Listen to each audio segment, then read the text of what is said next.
राधे राधे मित्रों, स्वागत है आपका धार्मिक कथावाचक चैनल पर। इस चैनल पर आपको नई नई और दिलचस्प कहानियां मिलती हैं। अगर आप पहली बार इस चैनल पर आए हैं तो चैनल को सब्सक्राइब कर लीजिए और वीडियो अच्छी लगे तो कमेंट और लाइक करना बिल्कुल मत भूलिएगा। मित्रों, बहुत पुरानी बात है। अनंतपुर नाम के एक राज्य में जमुना दास नाम का एक नगर सेठ रहता था। सेठ के पास इतनी संपत्ति थी जितनी राजाओं और महाराजाओं के पास भी नहीं हुआ करती थी। सेठ जमुना दास की केवल एक ही संतान थी और वो थी उसकी बेटी अवंतिका। जमुना दास की बेटी अब जवान हो चुकी थी और वो चाहता था कि अपनी बेटी की शादी जल्द से जल्द करवा दें, क्योंकि जमुना दास को यह अंदेशा था कि वह अब बूढ़ा हो चला है। लेकिन जब भी वह अपनी बेटी से शादी की बात करता तो उसकी बेटी यह कहकर टाल देती कि पिताजी, मैं आपकी सेवा करना चाहती हूं। और फिर एक दिन सेठ जमुना दास ने अपनी बेटी को समझा बुझाकर उसकी शादी दूसरे नगर के एक बहुत ही बड़े व्यापारी के साथ कर दी, जिसका नाम था रामचरण। बेटी घर से विदा हो गई तो सेठ जमुना दास ने भी चैन की सांस ली। अपनी वृद्धावस्था के कारण सेठ जमुना दास की मृत्यु हो गई। अवंतिका को इस बात का बहुत ही दुख था। एक दिन की बात है, अवंतिका का पति, जो एक बहुत ही बड़ा व्यापारी था, उसने अवंतिका से कहा, मेरी प्यारी पत्नी, मैं अपने व्यापार को दूर दूर के कई देशों तक फैलाना चाहता हूं और इसके लिए मुझे एक लंबे सफर पर निकलना होगा। लेकिन तुम बिल्कुल भी चिंता मत करना। मेरे पीछे से मेरा छोटा भाई सज्जन कुमार तुम्हारा पूरा ध्यान रखेगा।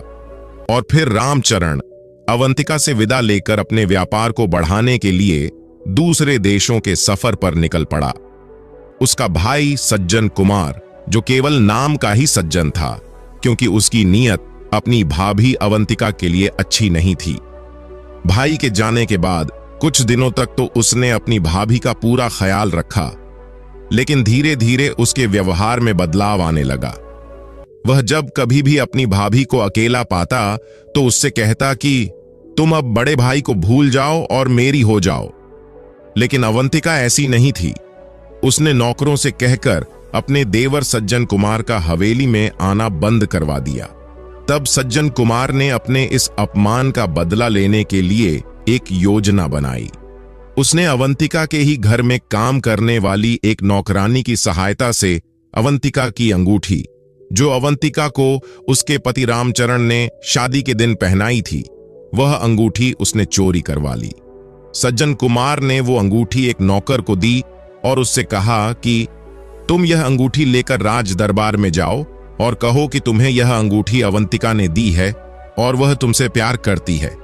असल बात यह थी कि उस जमाने में किसी भी औरत के द्वारा अपनी शादी पर दी गई अंगूठी को किसी गैर मर्द को देना एक बहुत ही बुरी बात मानी जाती थी। ऐसा माना जाता था कि जो औरत अपनी शादी की अंगूठी किसी दूसरे आदमी को दे देती है, उसका चरित्र ठीक नहीं है, वो अपने पति से धोखा कर रही है। सज्जन कुमार के सिखाए हुए उस नौकर ने राजा के दरबार में जाकर वो अंगूठी राजा को दिखाई, जिससे कि यह बात सिद्ध हो गई कि अवंतिका ने अपने पति के साथ धोखा किया है। उस राज्य के नियम कानून बहुत ही सख्त थे। राजा ने तुरंत अवंतिका को गिरफ्तार करने का आदेश दिया। अवंतिका ने अपनी बेगुनाही के लिए बहुत ही प्रार्थना की, परंतु किसी ने भी उसकी एक ना सुनी और अवंतिका को उसी समय देश निकाला देने की सजा दे दी गई। राजा के सिपाही अवंतिका को पकड़कर राज्य के बाहर एक घने जंगल में छोड़ आए। अंधेरा हो चुका था। अवंतिका पूरे दिन की भूखी प्यासी थी। वह जंगल में एक पेड़ के नीचे बैठ गई। भय, बेचैनी और भूख प्यास के कारण वो बेहोश हो गई। ठीक उसी समय एक डाकू घोड़े पर सवार वहां से गुजर रहा था। उसकी नजर जब बेहोश अवंतिका पर पड़ी, उसने अवंतिका को उठाकर अपने घोड़े पर बिठा लिया। घोड़े को सर पर दौड़ाते हुए वो अपने ठिकाने पर आ गया। अवंतिका को जब होश आया तो उसने पूछा, मैं कहां पर हूं और आप कौन हैं? डाकू ने कहा, सुनो लड़की, तुम अब बिल्कुल घबराओ मत, तुम यहां पर बिल्कुल सुरक्षित हो। उस घर में डाकू के अलावा उसकी पत्नी और उसका एक 4 साल का बेटा भी था। इसके अलावा डाकू का एक गुलाम था जो उसके घर के सारे काम किया करता था। डाकू की पत्नी ने जब पूछा कि यह लड़की कौन है, तो डाकू कहने लगा, यह बेचारी किस्मत की मारी बेसहारा है, इसीलिए मैं इसे यहां पर ले आया। अवंतिका डाकू के घर पर ही रहने लगी। वो डाकू के परिवार से काफी घुल मिल गई थी।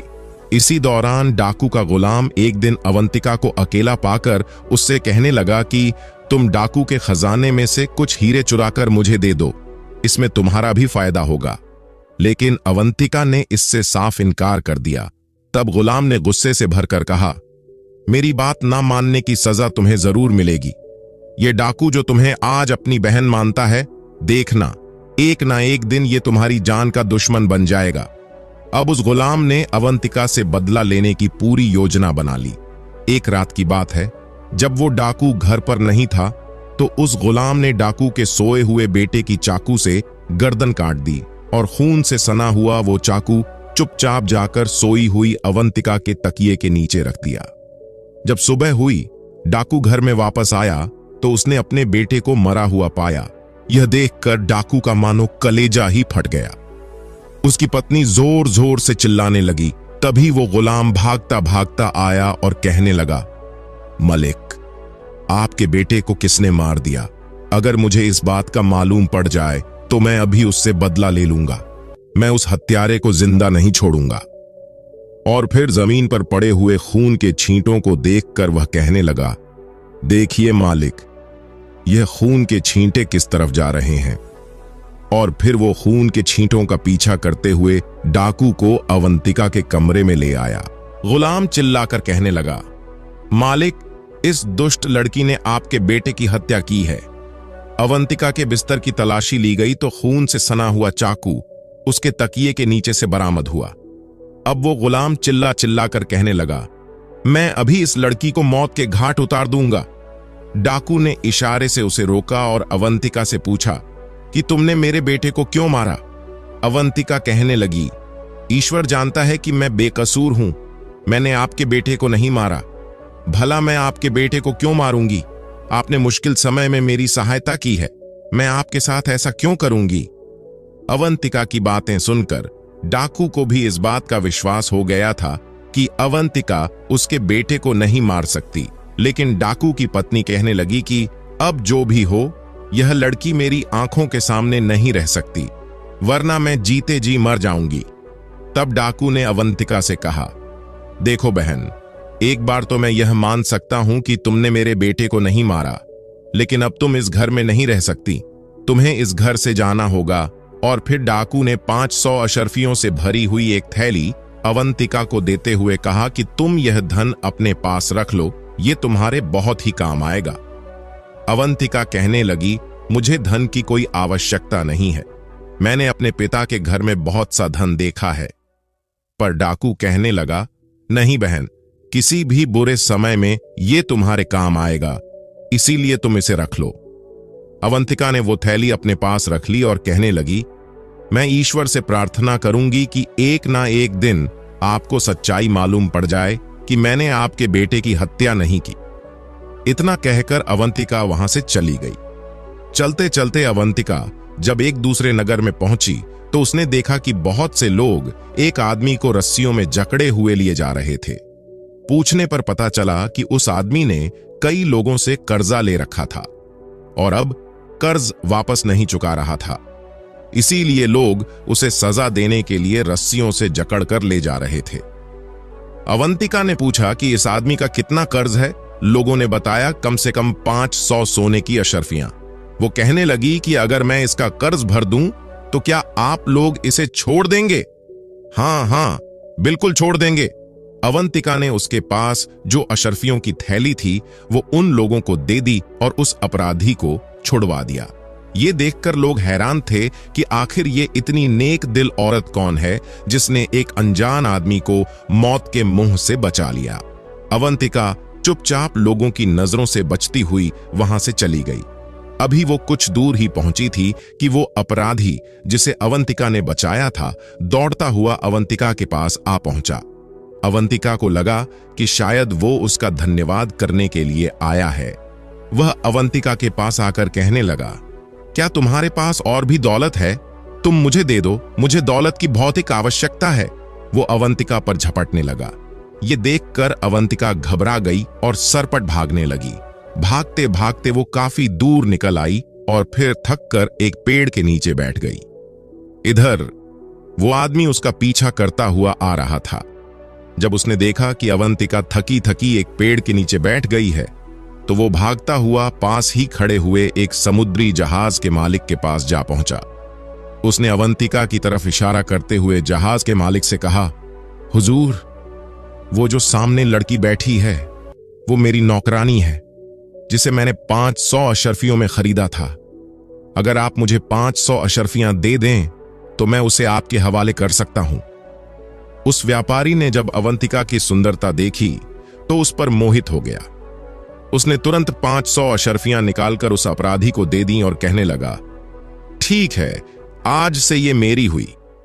इतना कहकर वो सौदागर अवंतिका के पास गया और उसका हाथ पकड़कर अपने साथ ले जाने लगा। अवंतिका ने कहा, तुम कौन हो और मुझसे क्या चाहते हो?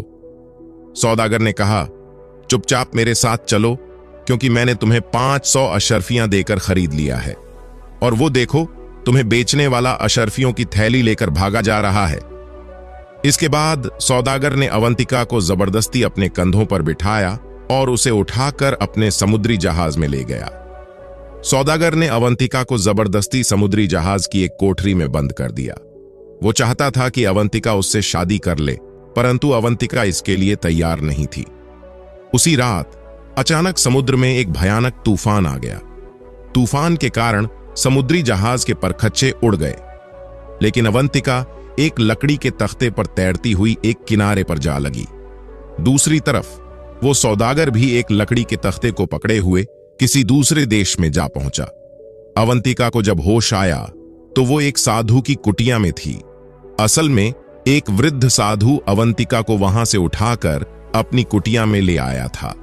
अवंतिका साधु के साथ ही रहने लगी और वहीं पर अपना जीवन गुजारने लगी। साधु की कुटिया जंगल में थी, लेकिन कई लोग उस साधु महाराज के दर्शन के लिए आते थे। असल में साधु महाराज के पास एक कमंडल था। साधु उस कमंडल में जल भरकर अपने पास रखता। जो भी लोग अपनी दुख, तकलीफ और रोग लेकर साधु के पास आते, साधु उस कमंडल का जल उन पर छिड़कता और अपना आशीर्वाद देकर उन्हें बिल्कुल ठीक कर देता। इसीलिए अक्सर लोग साधु के पास आया करते थे। दिन गुजरे। वृद्ध साधु को अब इस बात का अंदेशा हुआ कि उसकी मौत अब निश्चित है, तो उसने अवंतिका को वो कमंडल देते हुए कहा, बेटी, मेरी मृत्यु के बाद यह कमंडल तुम्हारे पास रहेगा। मैंने यह कमंडल अपनी तपस्या से प्राप्त किया है। अब इस कमंडल के द्वारा तुम लोगों के दुख, दर्द और उनकी बीमारियां ठीक करोगी। इस कमंडल में जल भरकर तुम जब लोगों पर छिड़कोगी तो उनकी बीमारियां दूर हो जाएंगी, लेकिन तुम्हें इसका उपयोग सिर्फ परोपकार की भावना से ही करना है, अपने स्वार्थ के लिए नहीं। अवंतिका ने कहा, ठीक है बाबा, मैं आपको वचन देती हूं, मैं ऐसा ही करूंगी। इसके बाद जब साधु महाराज की मृत्यु हो गई तो अवंतिका ने वो कमंडल अपने पास रख लिया। अवंतिका उस जंगल को छोड़कर आगे चल दी।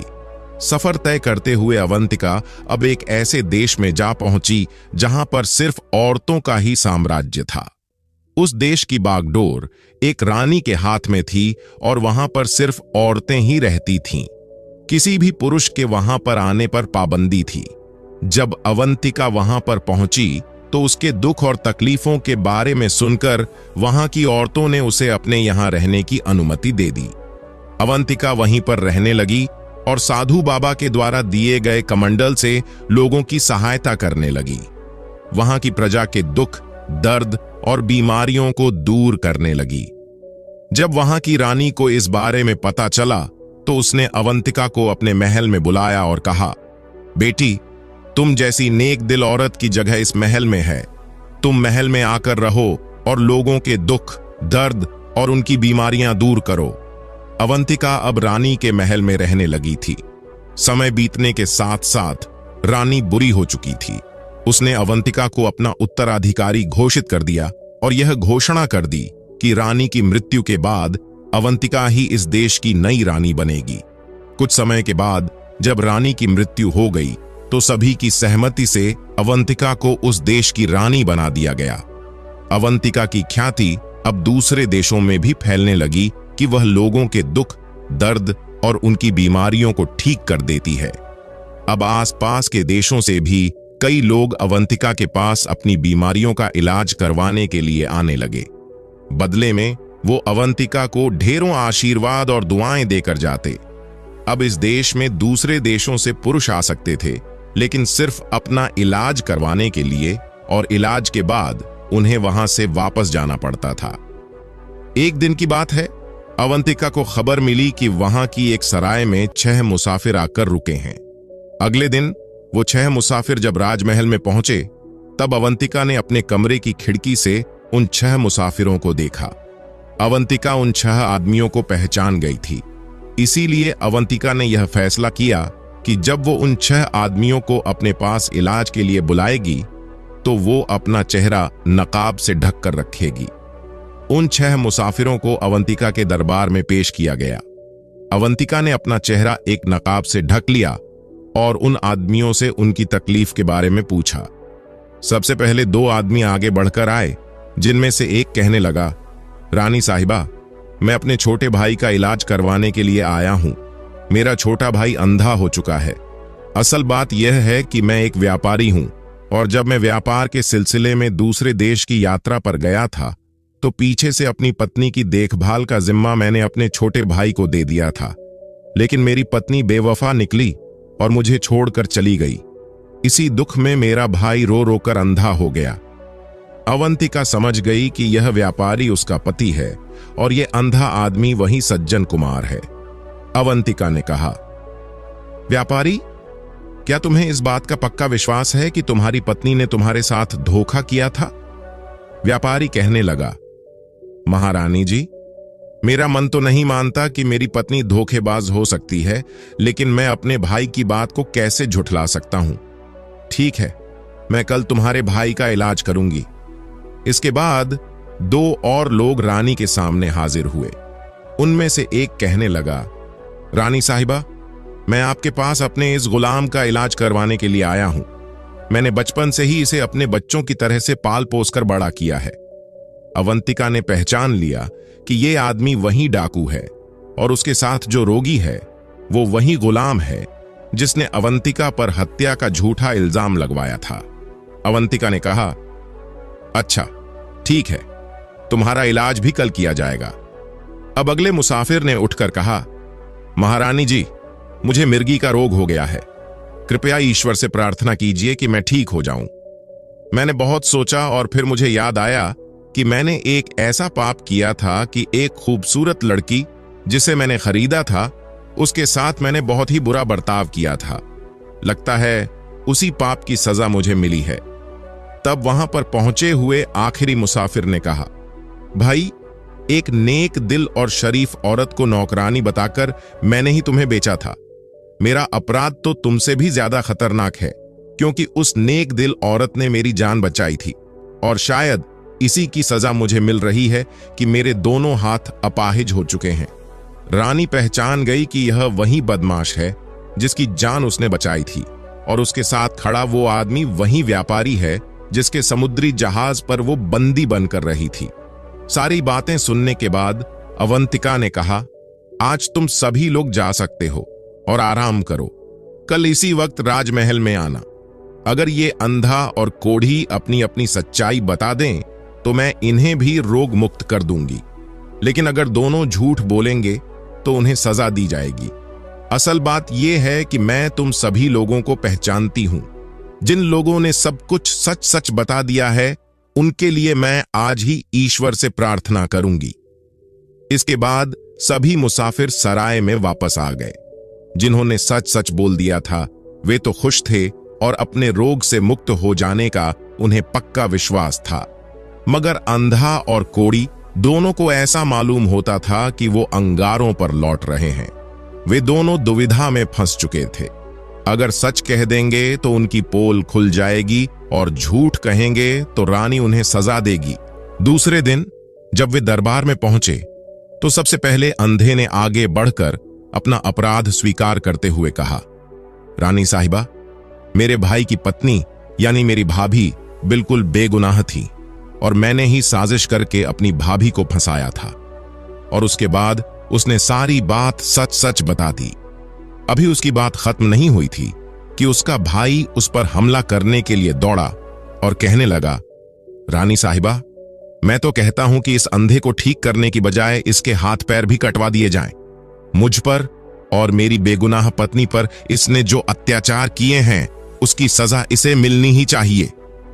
इसी तरह जब डाकू के गुलाम ने अवंतिका की बेगुनाही की बात कही और अपनी बेईमानी की बात स्वीकार की तो डाकू की आंखों में खून उतर आया। वह अपने गुलाम की तरफ दौड़ा और कहने लगा, ऐसे गद्दार का तो गला घोंट देना चाहिए। लेकिन रानी के आदेश पर सबको रोक दिया गया। रानी ने कहा, क्योंकि अब सब लोग अपना अपना अपराध स्वीकार कर चुके हैं, इसीलिए मैं सभी लोगों की बीमारी का इलाज करूंगी। इसके बाद अवंतिका ने व्यापारी और डाकू से कहा, आप दोनों कल राजमहल में आए, मैं आप दोनों को दावत देना चाहती हूं। दोनों ने रानी का धन्यवाद किया और अगले दिन राजमहल में दावत के लिए आ पहुंचे। अवंतिका ने व्यापारी से पूछा, क्या आप चाहते हैं कि आपकी शादी हो जाए? व्यापारी ने कहा, रानी साहिबा, मैं अपनी पहली पत्नी के अलावा किसी और के बारे में सोच भी नहीं सकता। रानी ने कहा, मैं ईश्वर से प्रार्थना करूंगी कि आपको अपनी पहले वाली पत्नी मिल जाए। इसके बाद रानी ने डाकू से पूछा, क्या आप चाहते हैं कि आपको एक और बेटा मिल जाए? डाकू ने कहा, रानी साहिबा, ईश्वर के आशीर्वाद से बेटा तो मेरे घर पैदा हो चुका है। मैं तो बस इतना चाहता हूं कि उस लड़की से एक बार फिर मिल सकूं, ताकि मैं उससे अपनी गलती की माफी मांग सकूं। रानी ने कहा, ठीक है। इसके बाद रानी ने अपना नकाब हटा दिया तो व्यापारी और डाकू दोनों हैरान रह गए। व्यापारी को उसकी पत्नी वापस मिल चुकी थी और डाकू को उसकी मुंह बोली बहन। इसके बाद रानी ने उन सभी मुसाफिरों की बीमारी का इलाज कर दिया। अब वो अपने पति के साथ वापस जाना चाहती थी। उसने उस देश की बागडोर वहां की औरतों के हवाले की और खुद वह अपने पति के साथ वापस अपने देश लौट गई। तो मित्रों, आपको ये कहानी कैसी लगी आप कमेंट करके हमें बताना, और अच्छी लगी तो चैनल को जरूर सब्सक्राइब करके हमें सपोर्ट करना। उम्मीद करता हूं आपका दिन मंगलमय हो। राधे राधे।